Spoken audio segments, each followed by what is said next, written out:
Good evening, and I would like to welcome you and call to order our Lucan Biddulph Council meeting for Tuesday, October 17th. Is there any disclosure of pecuniary interest? Councillor Hodgins. Thank you, Madam Mayor. I will be disclosing pecuniary interest on the planning report item 12.4A for the property in Clandeboye. And that is because the property is serviced or potentially serviced by water from the municipality of North Middlesex, and that's my employer. And I filed the paperwork. Okay, thank you very much. Any other notices or disclosures? Okay. So I would like to acknowledge that I am an ally of Indigenous peoples, and the township of Lucan Biddulph is located on the treaty and traditional territory and ancestral lands of many Indigenous peoples and is covered by several Upper Canada treaties. We recognize and celebrate the contributions of Indigenous communities in our shared cultural heritage. Lucan Biddulph is now home to many First Nations, Métis, and Inuit peoples and communities that have a unique relationship with the land and its resources and continue to shape the history and economy of the township. We recognize the unique role Indigenous communities have in the development of our communities. The contribution from Indigenous communities ensure the sharing of unique perspectives and traditional knowledge. The Township of Lucan Biddulph recognizes the importance of consulting with our Indigenous neighbors and communities in an effort to build constructive, cooperative relationships through meaningful engagement to inform our decision-making and build partnerships. We acknowledge historic and ongoing injustices that Indigenous peoples endure in Canada, and we affirm our commitment to honoring Indigenous voices, nations, and cultures, and to moving forward in the spirit of reconciliation and respect. Since we last met a couple weeks ago, it would seem that the world is now a darker place. And I'm sure, like me, you have been horrified by what we have been witnessing with the Hamas-Israel war. It is horrific to watch from afar the brutal murders, torture, and kidnapping of Jewish people by the Hamas terrorist group.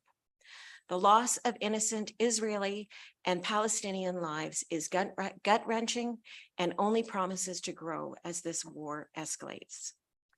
Now, I do not pretend to know or even fully understand the conflict of the Middle East. What I do know is that acts of terrorism like this is never justified. And since we can't do anything to stop a war that is being fought so many thousands of miles away, we might ask ourselves, what is our role in Lucan Biddulph? As leaders, it is on us to ensure that hatred does not breed in our community. Anti-Semitism, Islamophobia, and anti-Palestinian acts have no place here. Unfortunately, we have seen a rise to these sort of acts with neighboring communities in our province and across Canada. As I have always told my children, we are responsible for one square on this earth, and we have to ensure that we leave it better than when it was given to us. And we have to start that by calling out hate. While I personally condemn terrorism and hate, right now my heart weeps for all the innocent victims and lives that have been lost. And my resolve is only strengthened to ensure that I have a place in ending hate and making sure it does not breed in Lucan Biddulph. So tonight's meeting, actually, I think will be fairly short and succinct because we do not have any delegations. We do not have to go into closed session and we don't have any public meetings. So we'll right into the minutes and we've got a set of minutes in front of us from October 3rd. And if nothing has to be amended on those minutes, then I would ask for a mover and a seconder to approve those as circulated. Councillor Westman and Councillor Regan. All in favor? And that's carried. Business rising from the minutes. I don't believe that anything has been added to that. Did council want anything from the last set of minutes added to business arising? Okay, then we will move right into correspondence. We've got two items, or just one item that has been pulled for discussion. This is a request that has come to us before in previous years. I don't know, Ron, if you wanted to speak briefly to it. I think it's fairly self-explanatory, but I can, Madam Mayor, and this again is an annual event held in Granton. And this, the request is to temporarily close the road to ensure everybody's safety. And our Public Works Department has worked very well with the people organizing this event. So it's we don't expect any issues. Again, it's same old, same old. any questions on that? Do we need a motion or? There's not a prepared one, but a verbal motion to grant the cross or I think there's a bylaw. a bylaw. Yes. Okay, so, all right, sorry, then that will be dealt with later in the evening. There still have been a number of items that we've received over the last couple of weeks. Did council want to speak to any of those items?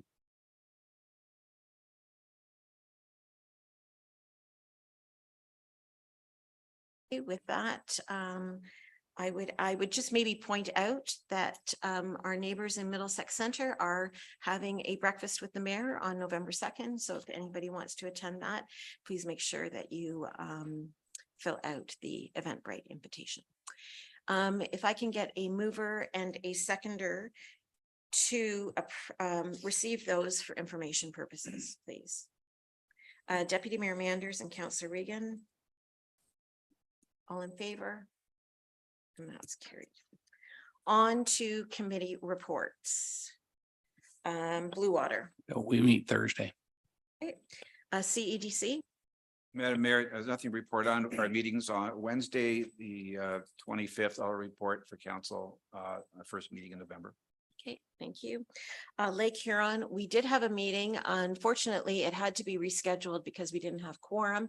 And it was rescheduled to a time when I was not available. I know that the budget was passed and I will bring a report back at our next meeting as to the implications on that. Fire boards, there's nothing, anything from ABCA, Councillor Hodgins. Yes, thank you, Madam Mayor. We are meeting this Thursday, but we met last week as well for a budget information session. Staff presented the 2024 budget and they were presenting a 3.67% increase to the total operating levy. Our portion of the operating levy is approximately $87,000. And the board did send it back to staff to look for some more cost savings and try to bring the increase down a little bit more. And just to note, a big portion of that increase was due to a market check that the ABCA was doing to get their wages up to their comparators. Yeah, we're meeting again Thursday. Okay, thank you for that. Parks and Recreation. So nothing to report since the last council meeting. We do have a Parks and Rec meeting Thursday, the 26th, and I will have a report at the next council meeting. Okay, great, thank you. Thank you. Trails and Connectivity. Yeah, we don't have a meeting till next month, so nothing to report. Okay, thank you for that. Okay, on to staff reports. We've got one from the clerk's department, and I think Tina, you're taking this one. Thank you. Through you, Madam Mayor. The purpose of this report is just to assist council members and staff in planning for conference training opportunities in 2024. There is a chart there that outlines all of the conferences that have typically been attended in past, the dates and times and locations. Attached is a copy of our policy regarding council conferences and the allowances. And currently it is $2,500 per year in expenses, which includes conference registration fees.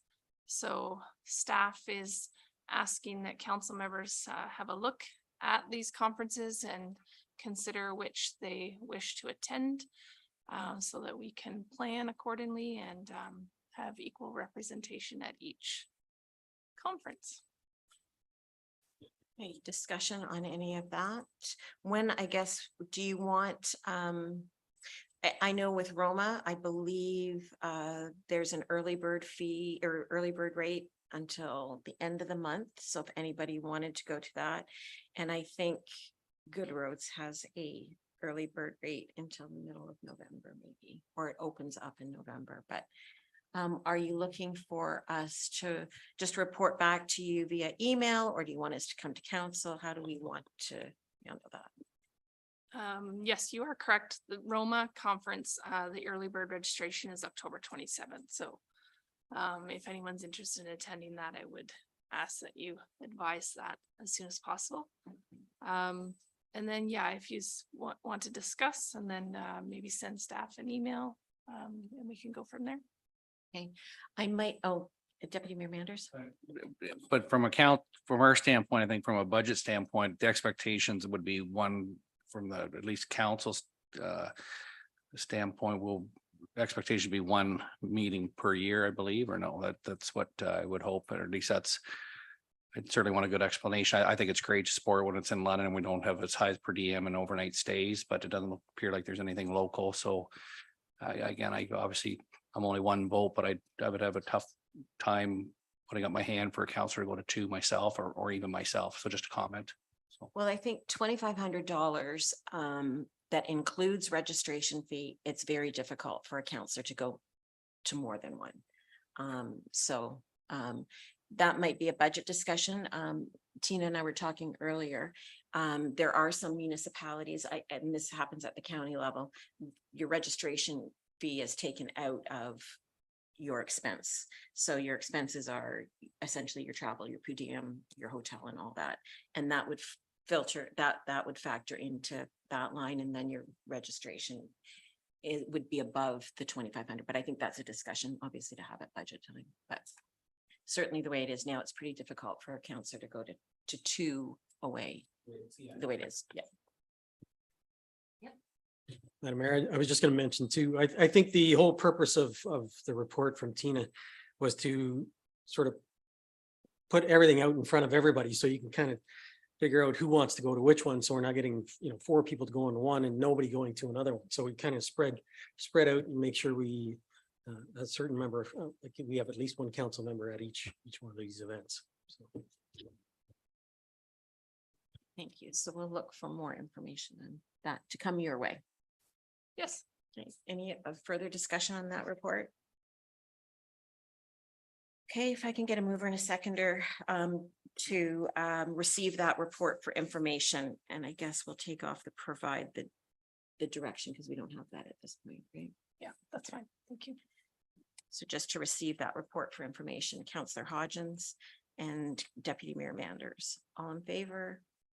And that's carried. Did Ron or Tina have any verbal updates? I will just, through you, Madam Mayor, mention that there is some bylaws included later tonight that are similar to the Granton Halloween Walk. That bylaw is included here. There are temporary road closings for 1, the Granton Halloween Walk, 2, the Remembrance Day service, and 3, the Santa Claus Parade. And those are annual temporary road closures that we do every year. And then Dan will speak to another bylaw included there for planning. And that's all I have for updates. Okay, thank you. And Ron, you didn't have anything? Okay. We don't have any building, we don't have any financing, but we do have planning. So Dan, I will turn it over to you.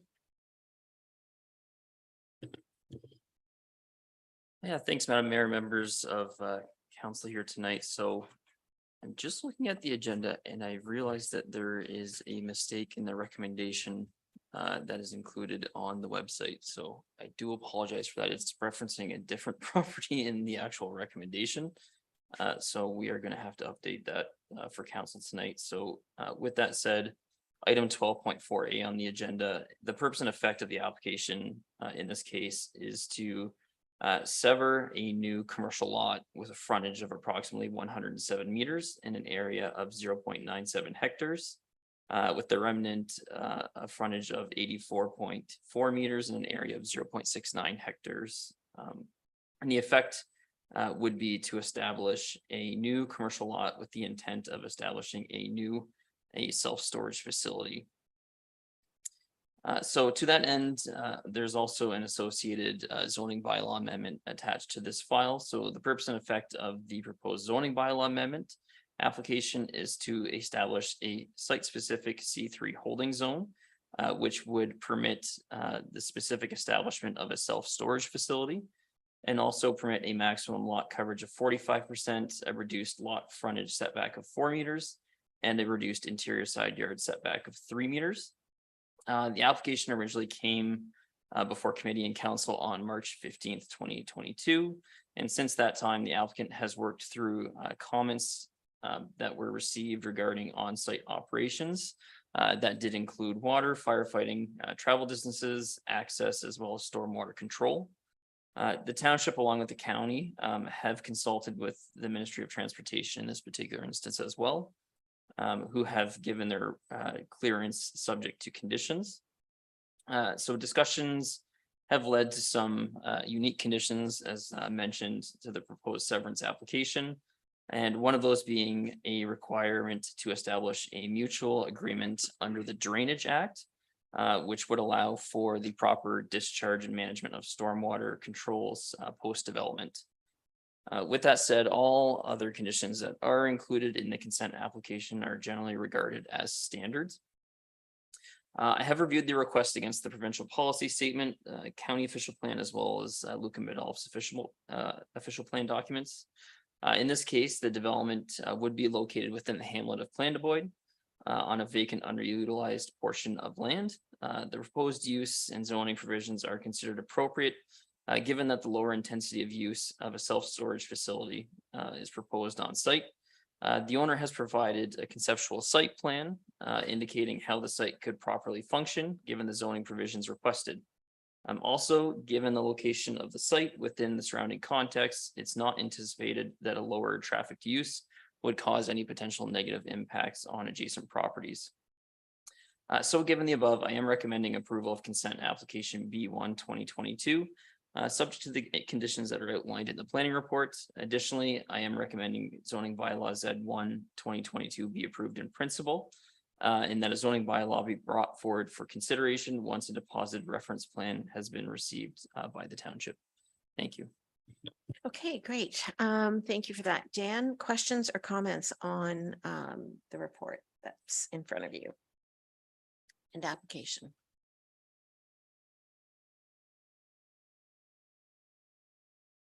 Deputy Mayor Manders. There was no further than comments, Dan, from the public after from our. I forget how long ago that was now, when this was. Yeah, Yeah, so through the chair, it was over a year ago at this point. that's what I thought, okay. Almost a year and a half at this point, actually. So in this particular case, we didn't receive any further comments from the individuals that made comments at the last public meeting. However, I would say generally the concerns raised by at the public meeting were specific to ensuring that the standards applied to other sites were consistent with the standards that are applied to this site. And I can confidently say that is the case. Thank you. Any further questions or comments? So just so I'm clear, is what's in front of us?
Yeah, so through the chair, sorry, just for clarification, I did notice there was an error in the upload to eScribe on the consent recommendation, so I have updated or sent an updated consent recommendation to the clerk, which just references the correct property parcel size for the severed and retained lands, as well as the correct legal description of lands. So that was the difference, though. The conditions that they laid out, that you've laid out, have all been what we read when we got the agenda. Yep. So that hasn't changed. So it's just the legal description of the lands that, and Through the chair, yes, that's Yeah. correct. So it's just the actual preamble to the recommendation is referencing the wrong property. okay. Which we've had issues since switching over to Office 365 where it's not saving documents properly. So I do apologize for that, but I have emailed the correct reference to the lot now, but the conditions all remain the same as included in the As report. included in the agenda. Okay, great. Thank you for that. All right, if there aren't any if there's no further discussion on this, I would ask for a mover and a seconder for the recommended motion in front of you. It is very lengthy. So anybody watching, I would ask that you reference it through the agenda so that you can see all of the conditions that apply to it, but Dan's recommendation is that the application be granted. And I believe like there's two motions to this, right? So there's the first one, the consent application, and then the following zoning bylaw. So we'll deal with the consent application. As I say, I'm not going to read it. And if I can get a mover and a seconder for the recommended motion in front of you. Councillor Westman and Councillor Regan, all in favor? And that's carried. And then we've got the zoning amendment. Is there anything else you need to add to this, Dan? Through the chair, nope, it's so the recommendation for the zoning is essentially that it be approved in principle and that the implementing bylaw be brought forward to council once the municipality has received a deposited reference plan. Okay, great. Thanks for that. So a mover and a seconder for the recommended motion in front of you, please. Deputy Mayor Manders and Councillor Regan. All in favor? And that's carried. Thank you very much. Okay, the next plan that we've got in front of us is for a property on Scotts Drive. Dan?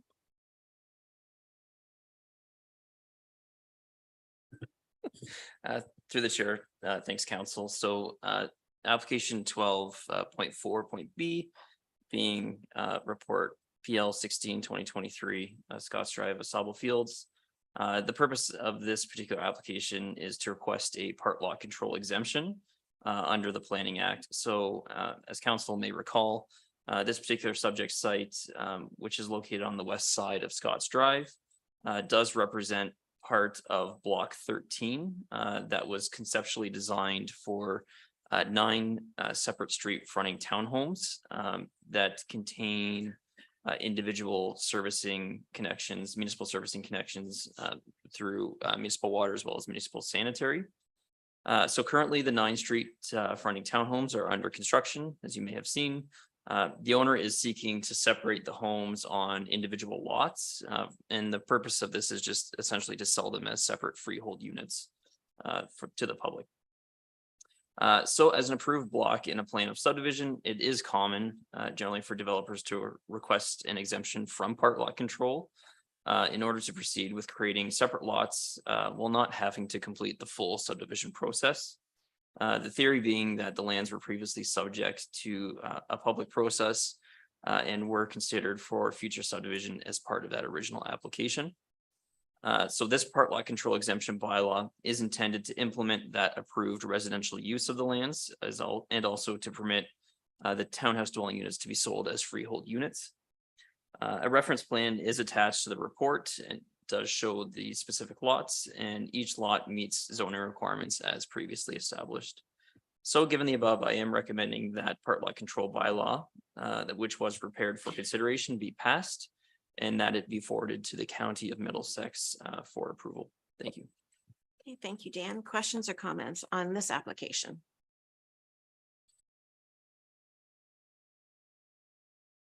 Okay, and you've got a recommended motion in front of you, and I would ask for a mover and a seconder on that one, please. Counselor Westman and Counselor Hodgins. I will read that actually. It's just that the part lot control exemption bylaw prepared for lands legally described as part of block 13 on registered plan 33M-823 in the township of Biddulph, in the township of Lucan Biddulph, be passed and that the bylaw be subsequently forwarded to the County of Middlesex for approval. All in favor? And that's carried. Thank you very much. Public Works, what's that? Yep. I can wait till councillor comments, just to know if Dan was leaving or if it would now be the time to ask Dan a separate question. Just I can wait one more slide down, but I thought in case he deked out. No, I just wondered if Dan, if you could comment on our OPA being appealed and just timeline that I realize not under your control, but what your feeling is for a potential first step of a resolution and what that looks like. Yeah, so through the chair to all members of council, really hard to say, honestly. So just for everyone's benefit of the knowledge, as well as to the community. So OPA 10, which represents Lucan Biddulph's comprehensive review of their official plan. The County of Middlesex, upon approval, did receive an appeal. So that appeal package has been forwarded on to the Ontario Land Tribunal now. And essentially it's now subject to the formal appeals process. Those individuals whose lands are affected by the appeal will be notified by the Ontario Land Tribunal. So rest assured, if your lands are affected, you will be notified of that. And with that said, typically the way the Ontario Land Tribunal works is you would always seek resolution first, if possible, through settlement. There's likely to be a pre-conference hearing, they call it, or a CMC, at which point the case manager for the OLT would discuss the case. They would discuss witnesses and essentially how much time the municipality thinks they would need to present their case, the county, and then the appellants as well to present their case. And then they would also register any additional parties that are seeking party status to the appeal at that time. And then from there, it just becomes scheduling. So I honestly wouldn't be able to tell you when it will be scheduled and when it would be heard. What we do know, generally speaking, is that the province has given the mandate to prioritize housing related appeals, as far as we're aware. So we're hoping that it would be heard in a more expeditious manner. And as always, I think we'd like to try to seek settlement if possible. So there will be obviously more to come on that. And but they, as much as we've been led to believe that they want to prioritize applications in front of the OLT that have to do with housing, they're under no timeline, correct? Or are they? So through the chair, there's no legislated timeline at this point. And an appeal on the municipal comprehensive review, does that stop the whole official plan? Or can we be, can policy considered to have been approved? Yeah, so through the chair, that's actually a great question. So when an applicant registers an appeal or an appellant registers an appeal, they have to specifically identify the sections of the plan that they're appealing. In this particular case, they've identified essentially the verbiage that changed the schedules in the official plan, which shows the settlement boundary expansion, as well as the maps that are included within the settlement boundary expansion. So from the county's perspective, we're going to go back and review that further to make sure that we've interpreted that correctly. And if we have, that would mean that the provisions that were not appealed under the official plan would come into force and effect. So it's something we certainly will look into further. Okay, thank you very much. Any other questions for Dan? Okay, Jeff, Public Works, anything from you? Yeah, Madam Mayor, just something really quick. We did with the Legion does a program where we put up the veteran banners. And that was started today. And that is something that staff does participate and helps put the banners up. So just for information. Okay, thank you very much. Any questions for Jeff?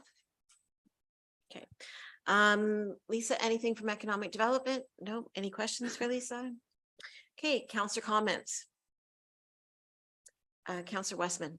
I just wanted to say, the flowers have been removed and heard a lot of great feedback from the community that they were exceptionally beautiful this year, and a lot of compliments to our staff who were looking after it, and they did a great job. And I think our community gets a lot more out of this program than just the beauty of the flowers. I think there's a sense of community in it, and I really got to say my hat's off to these folks. They do a great job. Thank you. Thank you for that. Any other councillor comments? I would just like to highlight that this week is local government week. And it is a week to all things of good local government. Lisa's been doing a great job the last 2 days. I believe she's got it all week long, different posts highlighting obviously the work that local government is responsible for. I know at the county level, they're doing a number of social media posts as well. So I would encourage our residents to look for that. And, you know, it's often been said that, you know, municipal government is the government that is closest to the people, because we're the ones that, you know, develop policy and process when it comes to things that affects everybody's daily life. So certainly it's something that I know I'm proud to be involved with. I think our staff is, and I would dare say all of council is, but certainly watch for those posts and be reminded of all the good work that local government does. There are no changes of budget. Are there any notices of motion? And we'll move right into the motions and accounts, and we've got the accounts paid motion in front of us, and that is that the Council of the Township of Lucan Biddulph receive the attached accounts as paid for information, and that's for September 2023, and the amount is $2,372,089.39. A mover and a seconder, please. Councillor Regan and Deputy Mayor Manders. All in favor? And that's carried. And we have 1, 2, 3, 4, 5 bylaws in front of us.